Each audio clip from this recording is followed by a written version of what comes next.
સમાચાર અમદાવાદના ધોળકાથી જ્યાં એક ગ્રાહકને કડવો અનુભવ થયો છે।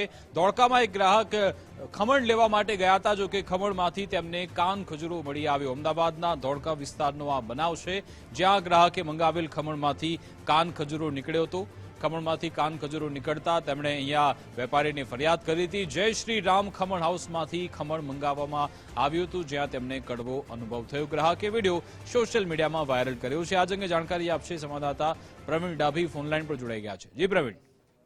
હાજી, ચોક્કસથી જણાવી દો કે જે ધોળકાનું જે શ્રીરામ ખમણ હાઉસ છે તે એકદમ બસ સ્ટેન્ડની સામે આવેલું છે અને ત્યાં ધોળકાની આજુબાજુના 30 થી 45 કિલોમીટરના ગામડાના ગરીબ લોકો ખરીદી માટે ત્યાં ધોળકા આપેલું ખમણનો લાવો લેતા હોય છે। પણ આજે એક એવો બનાવ બને છે કે જે ખમણની અંદર એને ખાંડ ખજૂરો પીરસવામાં આવે છે કે જે ખાંડ ખજૂરો કે જે આપણા ગુજરાતી કહાવતમાં છે કે ખાંડ ખજૂરોનો એક પગ તૂટી જાય તો ફેર ના પડે। એ ખાંડ ખજૂરો આટલા પગ સાથે ઉપરના જ્યાં ખમણ બને છે તેના ઉપરના માળ ઉપર બને છે। એ કઈ રીતે ત્યાં પહોંચી ગયો તેનો દુકાનદારને પણ ખ્યાલ નથી અને તેના ઘરની અંદર તે તડકાની અંદર મારીને તે કસ્ટમરની ડીશમાં આવે છે ત્યારે તેમને ખબર પડે છે કે ખમણની અંદર કાન ખજૂરો છે। અને કસ્ટમર જયારે તેને ફરિયાદ કરે છે ત્યારે દુકાનદાર શું કહે છે કે સાપ તો નથી ને, ખમણ છે ને। પણ આ એક કસ્ટમર ધમકાવવાની પણ કોશિશ કરી હતી, પણ કસ્ટમરે સોશિયલ મીડિયામાં વિડીયો ઉતારી અને વાયરલ કર્યો છે।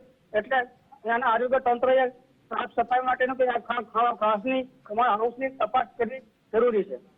બિલકુલ, આભાર પ્રવીણ તમામ જાણકારી આપવા બદલ।